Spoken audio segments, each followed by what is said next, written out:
Well, there you go. Second one in, painted up.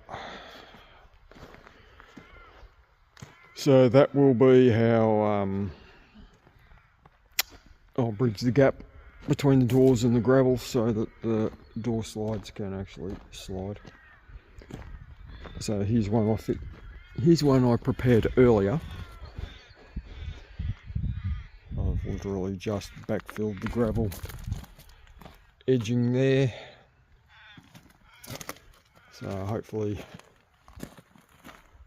once this is dried properly, gravel to there, to the same. No, it's just a matter of a small little hop up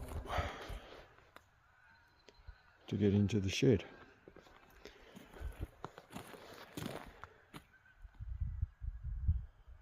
Certainly better than a rather large step up, because you need a nice clear space for the bottom of the doors to slide, because I was never intending to have the doors above concrete height again, because all that does is whenever it rains lets the water back in under the bottom of the doors onto the concrete. It doesn't matter what it does, because if it's blowing a howling gale and it's pissing down rain, you end up with a heap of water in there. So this way there will be no water in here. Right, mower is predominantly back together temporarily, which is another story. These are all the bits that had to be replaced, or I did replace. That side panel was absolutely rooted. It has rusted out where the bottom bearing housing is meant to sit into, and there was no way I was putting it back in like that, because that continues further on down there as well. So it's not just this little bit around here. So I replaced that.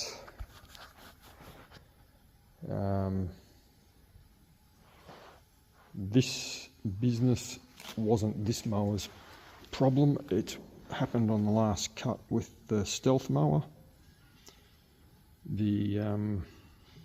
That's your conditioner drive gear casing. This is the pulley, which is meant to sit on that one. The bolt has come loose. It's fucked the bolt and snapped half of it off, which is still in there. Totally destroyed the pulley.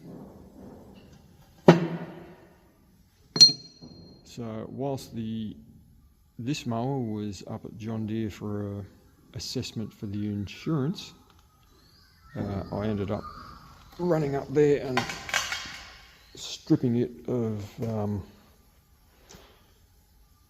the conditioner drive case and pulley, and put it on the Stealth mower so I could keep going. Both those arms, you probably could have flipped them over and side to side, because you can see where it's worn the groove. But I had two new ones in the shed, so I thought, fuck it, I'll put them on. Obviously not putting the old bearings back in or anything.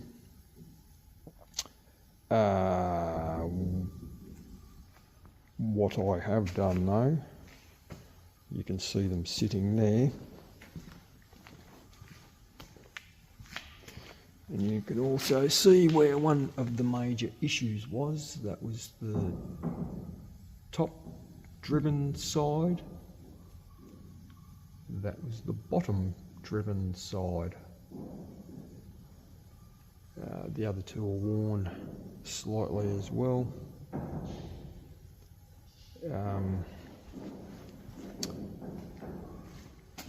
Because they're necessity negated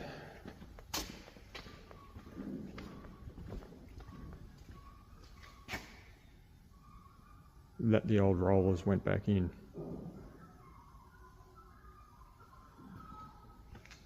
So we'll see how they go, because when I went to get an update, or get a few parts and an update on where the replacement rollers were at, not only were they not in the country, they had not been, there was none in America, and they had not been made.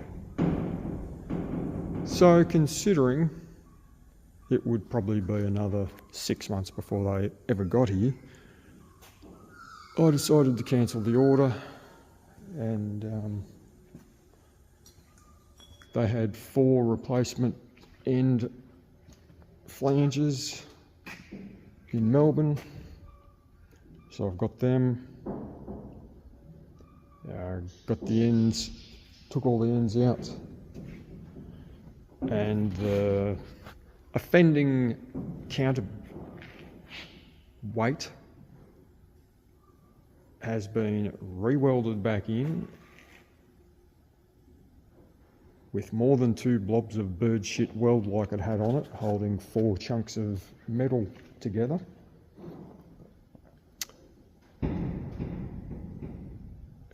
I checked all the other counterweights, balance weights as well, and welded extra welds where I felt it was needed.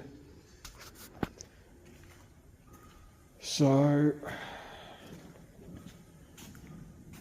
we'll see how it goes, because the only other option for rollers was there is a set in Darwin, but then you pay freight on that as well, because the price for the replacement ones in town was landed, whereas if you got them from Darwin, you would be paying the additional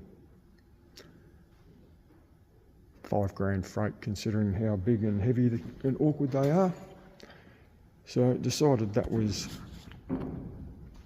a bit of a no-go, and we'll see how this works.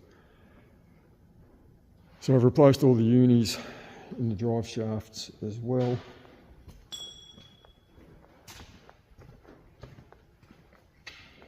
Changing gearbox oils, and when I had a look at that one, the bottom seal was leaking, and of course it happened to be that one, and I thought it may have been a full hard rubber seal that you could drive a screwdriver through to pry the seal out. Nope, wasn't quite that easy. It was a metal seal, so when I tried to drive the screwdriver through it, it just pushed it further in. These other seals are relatively easy to get out. If you take that grub screw out from either side, you can, I ended up using a Allen key to get in there and hook back to pop them out with.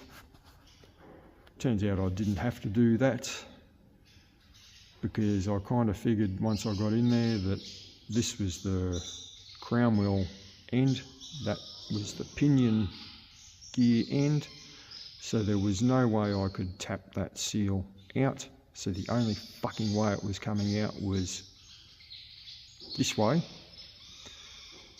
So what I ended up doing was drilling a hole in it gently and poking a screwdriver in there, and managed to lever it out that way. So anybody that is doing a seal on a John Deere mower gearbox and you can't get the fucking thing out, that's how you do it. So anyway, the next barrel of laughs will be spin it round, drop it down, and then I've got to take the entire pull off because it needs new bushes in the pins, top and bottom. Well, one is worse than the other, but that needs doing because it won't take grease and the bush is virtually working its way out. So that's next on the list.